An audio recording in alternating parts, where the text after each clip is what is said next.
Um, on that same note, I this actually happened to me where I had fallen into a bit of a pit of I'm not really inspired and I'm kind of feeling really burnt out. And granted, at that time, I wasn't approaching my social media strategy the way I am now. And I think it was my fault. I was the one burning myself out. And so I just felt like, I feel like what I'm doing, no one's really paying attention. No one really cares. Why am I doing this? I just kind of hit the pause button and I stopped. I stopped for a good amount of time. I think it was a significant amount of time. It wasn't like a year or anything, but it was, long enough where people in my audience started to notice. And I did have people reach out to me in my DMs and say, hey, I see that you haven't posted in a long time. I just wanted to make sure you were okay. And to this day, that resonates with me because I'm like, wow, here I am thinking nobody cares.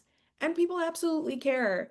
And more so than just like my content. And that's kind of what came up for me right away. It was just like, oh, I'll do better at like sharing my content. They're like, it's not necessarily that. Like, I just want to make sure you as a human were okay. Like everything was fine with you. It was just, didn't know, couldn't really keep up with, your stuff. Like usually I can follow your stuff and see what you're doing, and what you've been up to. But because there's nothing for me to go by.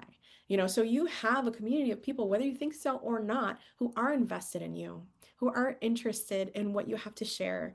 And whether or not the likes and comments match up really is irrelevant because, yeah, people are watching whether you think they are or not.